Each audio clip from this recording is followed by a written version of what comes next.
మీ personal interviews మరియు వ్యాపార ప్రకటనల కొరకు ఈ నెంబర్ని సంప్రదించండి. మనం టీవీ ప్రేక్షకులకు నమస్కారం. నా పేరు డాక్టర్.B.A.Venkata Swamy. నా వయసు 87 సంవత్సరాలు. మేము వంశపారంపర్య ఆయుర్వేద వైద్యం మా కుటుంబంలో అందరికీ అది కంటిన్యూ అవుతుంది. తర్వాత మేము 50 సంవత్సరాలుగా చిక్కడపల్లి క్లినిక్ నడుపుతున్నాం, ఆయుర్వేద క్లినిక్, గాయత్రి క్లినిక్. ఈ ఆయుర్వేదంలో 20 పుస్తకాలు రాశాను. అందులో నాటు వైద్యం అనే పుస్తకం 660 పేజీలు ఉంటుంది. అందులో అన్ని చిట్కా వైద్యాలే ఉంటాయి. ఆ పుస్తకం మీకు ఒకటి మీ దగ్గర ఉంటే ఆ చిట్కా వైద్యాలన్నీ అంటే చిన్న చిన్న జబ్బులకు సర్ది అయింది, కాళ్ళు నొప్పులు వచ్చినాయి, తర్వాత కడుపు నొచ్చింది, ఇటువంటి వాటి చక్కెర వచ్చింది, ఇటువంటి వాటి అన్నిటికీ మీరు ఇంట్లో ఉండి ట్రీట్మెంట్ చేసుకోవచ్చు. అందువల్ల ఆ పుస్తకం మీరు కొనుక్కోవాలి. ఒకటి కొల్లపూడి వీరాస్వామి స్వామి రాజమండ్రి వాళ్ళు ప్రింట్ చేస్తారు, అమ్ముతారు. ఆ గూగుల్లో వాళ్ళకి మీరు ఆ పేరు కొడితే వాళ్ళు పంపిస్తారు ఆన్లైన్లో. కాబట్టి అది మీరు ఒక పుస్తకం కొని ఇంట్లో పెట్టుకుంటే డాక్టర్తో అవసరం ఉండదు. కనుక చాలామందికి ఇప్పుడు చిన్న వయసు వాళ్ళందరికీ కూడా కాళ్ళ నొప్పులు వస్తున్నాయి, కీళ్ళ నొప్పులు వస్తున్నాయి, కాళ్ళు వాపులు వస్తున్నాయి, కాళ్ళు మంటలు, అరికాళ్ళు మంటలు, ఇవన్నీ వస్తున్నాయి. ఎందుకు?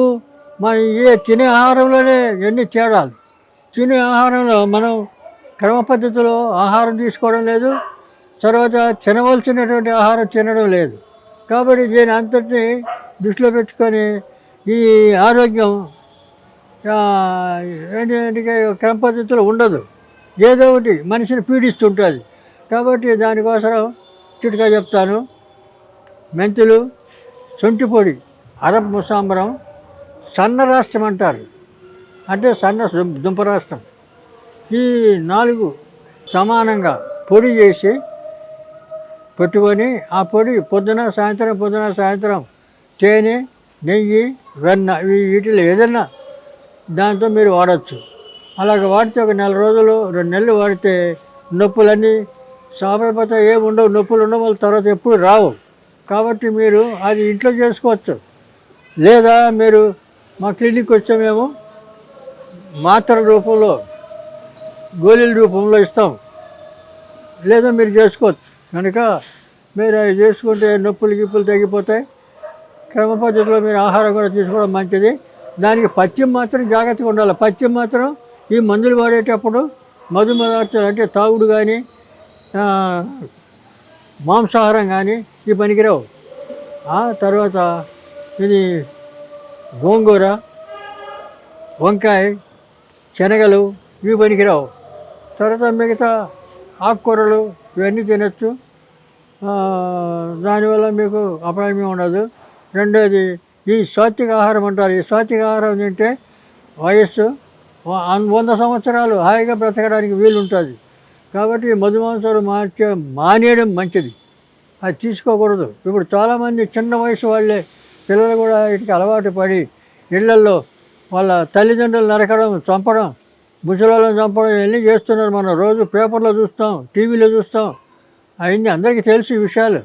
కాబట్టి మనకి ఎందుకు ఈ అవస్థ వస్తుందంటే మనకు నాగరికత పెరిగే కొద్దీ తెలివి ఎక్కువైంది, చదువు ఎక్కువైంది, అన్నీ ఎక్కువైంది. మనకి లేనిది ఒకటే, బుద్ధి లేదు. ఆ బుద్ధి లేకనే మనం ఇవన్నీ చేస్తున్నాం. కాబట్టి మనిషి ఇవన్నీ ఆలోచన చేయాలి. మేము ఏం చేస్తున్నాం, ఎక్కడికి పోతున్నాం, ఎలా ఉండాలి, ఎలా మన ధర్మం ఏంది, మన సంస్కృతి ఏంది, మన సంప్రదాయం ఏంటి, ఇవన్నీ ఆలోచన చేయడం లేదు. కానీ ఇటువంటివన్నీ మీకు చెప్పడానికి ఇక్కడ ఆధ్యాత్మికమైన గురువులు ఎవరు లేరు. ఆ గురువులు ఎవరన్నా ఉన్నా వాళ్ళ కోరికలు తీర్చుకోవడం వాళ్ళంతటా వాళ్ళు హాయిగా వస్తాదులాగా బలిసి ఉంటుంటారు. కాంప్లెక్స్లు కట్టుకొని ఏసీ గదులు పెట్టుకొని ఏసీ కార్లలో తిరుగుతుంటారు. వాళ్ళు ఏం చెప్తారు? కాబట్టి ఎవరికి వారు ఆలోచన చేయాలి. అందరికీ తెలివి ఉంది లేదా? ఉంది. ఉండి కూడా మనం ఇట్లా చేస్తున్నామంటే మనం ఏముంది? ఏనుగు నెత్తి మీద మట్టి ఎవరు వేయరు, తొండంతో ఎత్తుకొని అదే నెత్తి మీద పోసుకుంటుంది మట్టి, మనం అట్లే పోసుకుంటున్నాం. కాబట్టి ఆరోగ్యం గురించి వీటన్నిటి గురించి మనకి తెలివి ఉంది. తెలివి లేదా? తెలివి ఉంది, చదువు ఉంది, అన్నీ ఉన్నాయి. కానీ బుద్ధి లేక ఈ పని చేస్తున్నాం. కాబట్టి ఇవన్నీ జాగ్రత్త పడి ఆరోగ్యాన్ని కాపాడుకొని నుండు నీరేళ్ళు హాయిగా బతకాలని కోరుతున్నాను.